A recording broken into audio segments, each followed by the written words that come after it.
Et bonjour à tous, le temps que ma présentation charge, je vais un petit peu me présenter. Donc moi c'est Jérémy Dolé, je suis chef de projet chez The Coding Machine.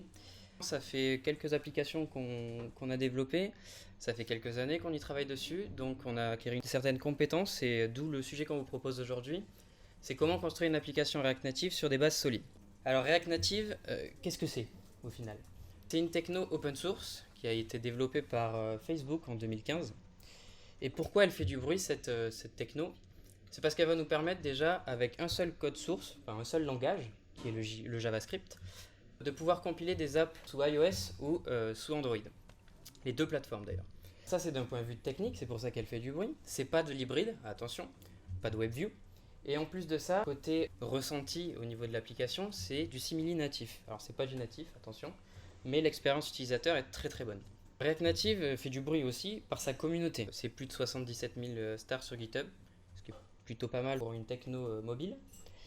Et c'est un petit peu son petit rayon de soleil, ça, à React Native, la communauté, puisque c'est elle qui le fait grandir.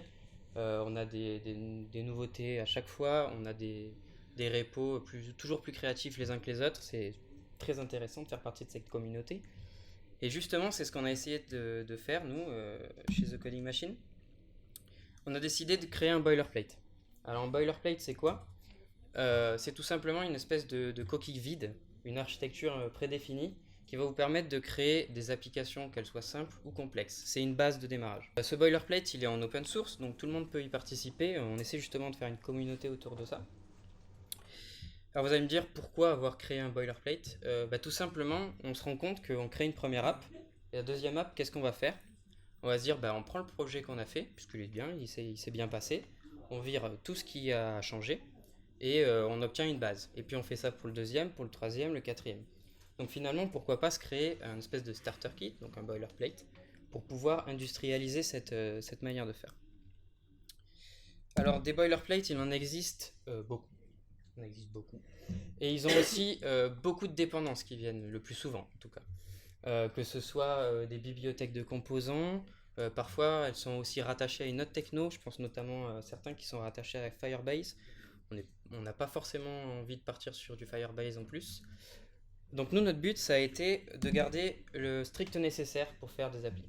Plus de ça, ce qu'on a voulu faire, c'est en bon français, la séparation des préoccupations, separation of concern, et non une séparation en fonctionnalité.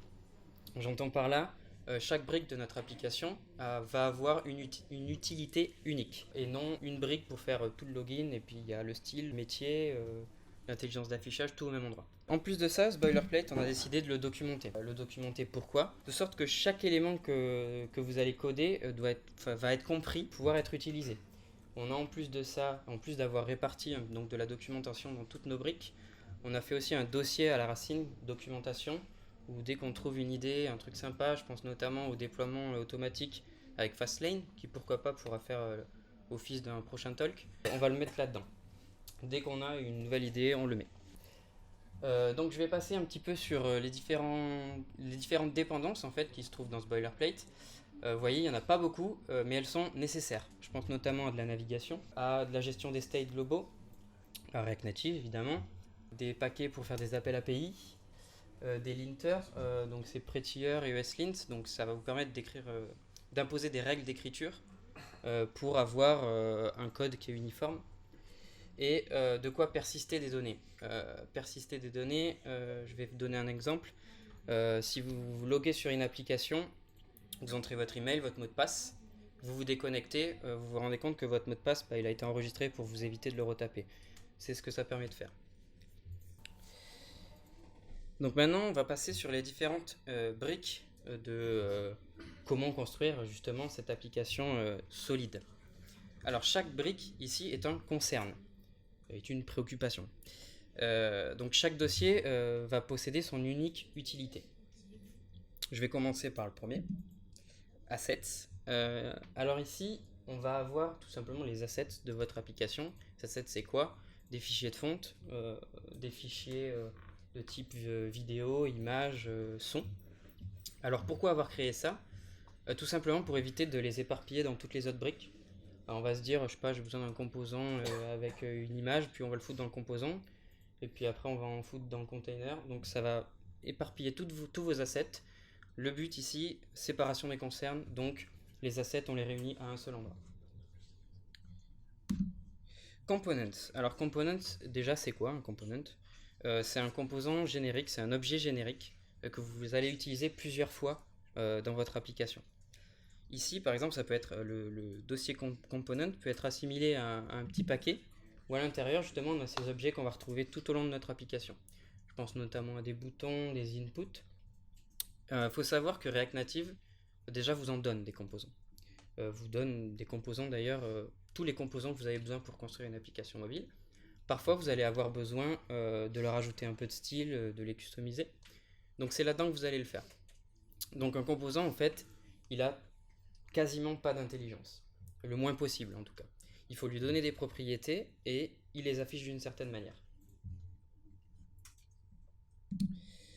Alors ensuite la brique config. Alors là c'est pas simple. Si vous allez sur Google et que déjà il faut vous dire souvent quand vous allez construire une application mobile vous allez avoir besoin comme toute application web de variables d'environnement. Donc des points env. Si vous faites ça, si vous cherchez un petit peu sur Google comment faire ça en React Native, vous allez tomber sur un paquet React Native config. Je vous le conseille pas. Je vous le conseille pas du tout. Nous on était parti là-dessus et on s'est rendu compte en fait que il suivait pas du tout la mise à jour de React Native. Donc on a eu plein de problèmes. Donc il a fallu trouver une solution. Et notre objectif quand on a créé ce boilerplate c'était d'avoir le moins de dépendance possible pour éviter ce genre de problème. Donc on l'a enlevé et on a décidé de faire simple. On fait du JS, on va faire des fichiers JS. Donc tout simplement le but c'est en fonction de votre phase dans laquelle vous vous trouvez, de votre projet. Donc nous on a imposé ça, vous pouvez l'adapter, mais phase de développement, phase de recette, phase de production. Suivant dans quelle phase vous êtes, vous avez juste à copier-coller votre fichier JS et le renommer en index.js et c'est celui-là qui va être choisi lors de la compilation de l'app. Donc qu'est-ce qui va s'y trouver dans ces fichiers? Je peux vous donner des exemples, par exemple des URL d'API tierces que vous allez appeler. Si vous montez une API en même temps qu'une application, les deux vont potentiellement être en phase de développement, donc l'URL ne sera pas la même en phase de développement et en phase de production.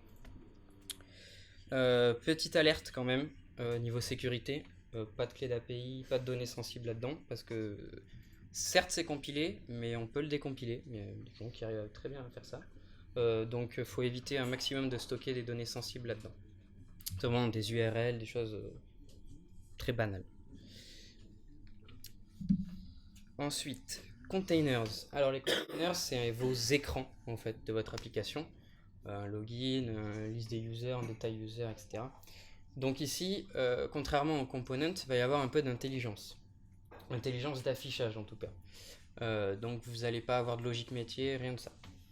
Donc ça, par exemple, si on prend le login, un login c'est quoi? C'est un composant brand, deux input components et un bouton de component. Voilà. Ces composants, vous allez vouloir rediriger avec un bouton, par exemple un bouton Next, rediriger d'un écran à un autre. Alors ici on n'est pas dans du web. La navigation c'est pas une URL, on change l'URL, on peut passer de login à conversation. Non, pas du tout. Vous allez être obligé de créer des navigateurs. Donc en fait vous allez construire en fait comment je puis dire ça, une logique entre les screens. Parfois vous allez aussi avoir besoin de bloquer le retour arrière, tout ce genre de trucs, ça se configure. C'est vraiment une partie qui est très complexe, la navigation. Donc nous du coup on se base sur une dépendance qui est React Navigation, qui est en full JS. Il en existe un deuxième de paquet qui est Wix, qui est plus de la navigation native. Mais je vous conseille vraiment React Navigation parce que Wix est beaucoup plus complexe à mettre en place, enfin plus complexe à mettre en place, et les retours qu'on a sur React Navigation sont très très bons. On n'a pas eu de problème. Donc je vous conseille vraiment, il est plus simple. Les trois prochaines briques, je vais vous les expliquer en même temps, parce qu'elles marchent en même temps. Donc vous avez un dossier, enfin une brique Saga, donc un dossier Saga, à l'intérieur duquel il y a un premier fichier index. Ce fichier en fait il a pour but d'attraper toute action sortant de vos écrans. Et ensuite il a l'intelligence de dispatcher, donc de renvoyer cette action à une saga donnée. Les sagas, c'est des fichiers qui, eux, possèdent de l'intelligence métier. C'est-à-dire, ils vont être capables, par exemple, de faire d'un appel API, une API tierce, via un service associé. Elle peut aussi jouer sur la navigation, donc faire des redirections, et également faire des effets sur le state, donc muter le state. Ce qui est important en fait dans le mobile, c'est le fait que ce soit immédiat. Enfin, on n'a pas un onglet en haut qui tourne et qui vous dit ah bah c'est bon, je suis en train de travailler, tout se passe bien. Là non, il faut que ce soit immédiat, donc il ne faut pas qu'on passe d'une page à l'autre puis qu'on revienne, c'est pas possible, c'est pas comme ça que marche le mobile. Donc cette archi est très importante. Je vais vous faire un exemple justement avec un écran de connexion. Donc il y a un login, un mot de passe et un bouton. Ce qu'on va faire, c'est qu'on va appuyer sur le bouton sans pour autant remplir les champs. Donc on a une action qui est attrapée par l'index. L'index a cette intelligence, comme je vous l'ai dit, de la dispatcher telle action. Ah, je sais que c'est une action d'authentification, donc je donne à mon authentification saga. L'authentification saga fait marcher son intelligence. Elle dit ok, j'ai eu telle action, bah, du coup je sais que je dois faire un appel à mon API, donc je vais dire à mon service tiens, fais-moi un appel API. Il va envoyer une requête HTTP cette fois et avoir une réponse négative. Pourquoi? Tout simplement parce que j'ai ni rempli le login ni rempli le mot de passe. Donc mon autre service dit ok, j'ai reçu ça, je lui return. Ok, mon autre saga là, elle a l'intelligence de dire ok, j'ai reçu telle erreur, il faut que j'applique tel effet à mon state, un effet rouge, et ça va mettre à jour le state. Donc le state étant mis à jour, votre application va se mettre automatiquement à jour et afficher une erreur. Donc voilà, de cette façon en fait vous avez bien une séparation des concerns. Toutes les sagas sont à un endroit, tout ce qui est service est à un endroit, tout ce qui est store est à un endroit.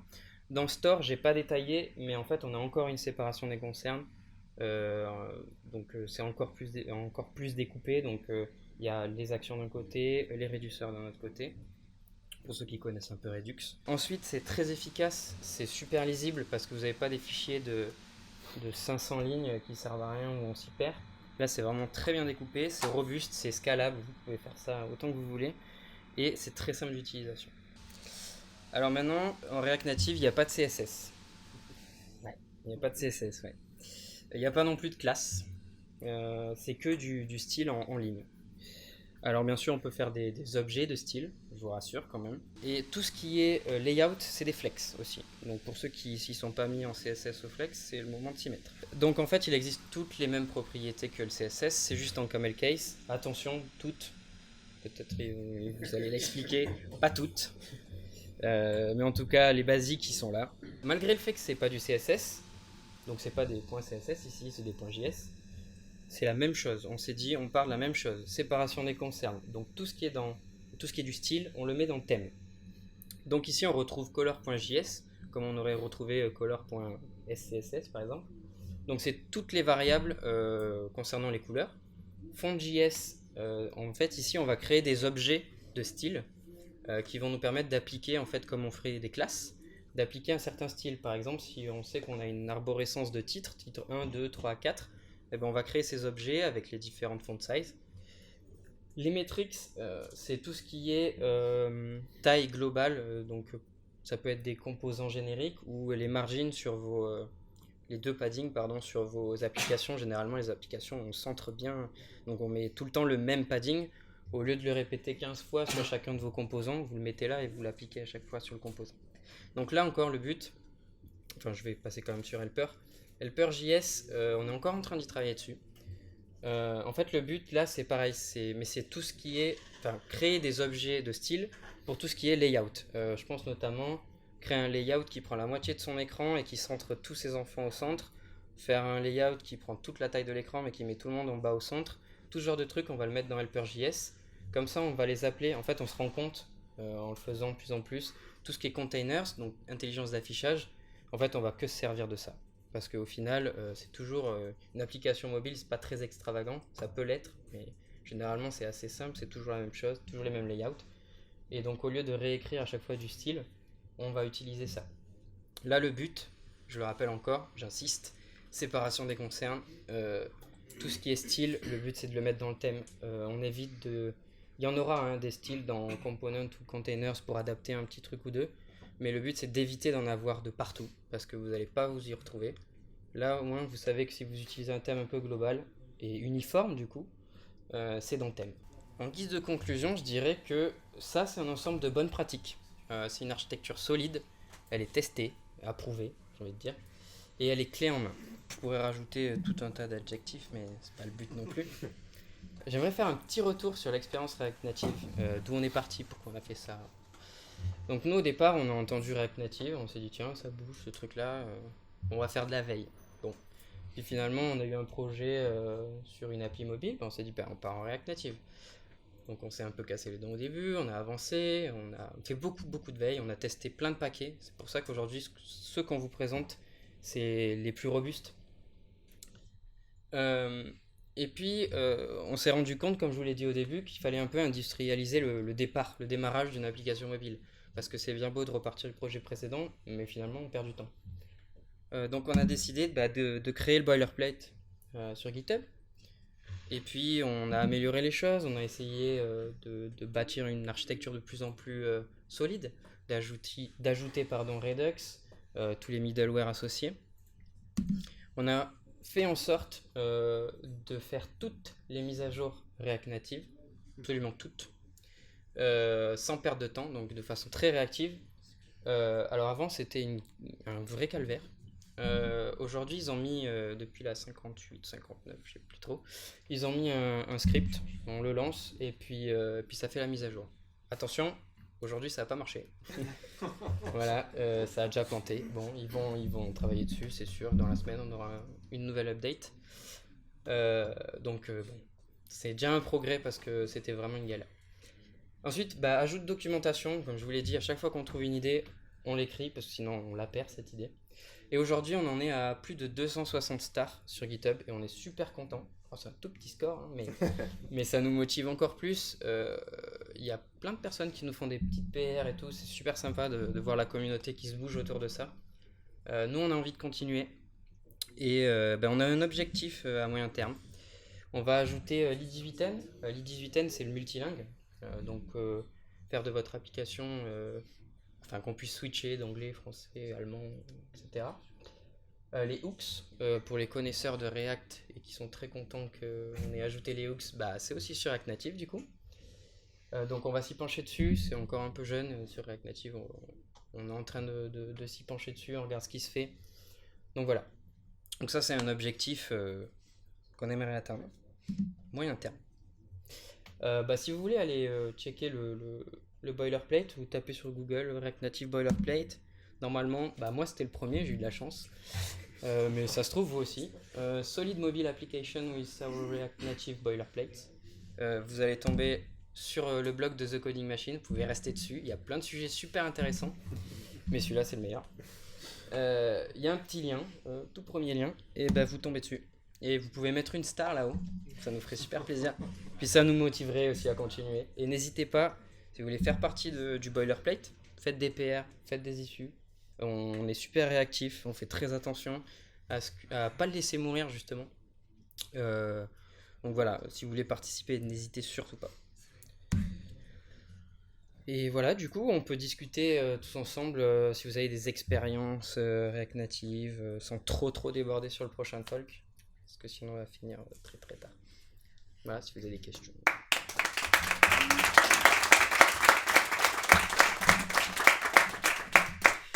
Dis-moi.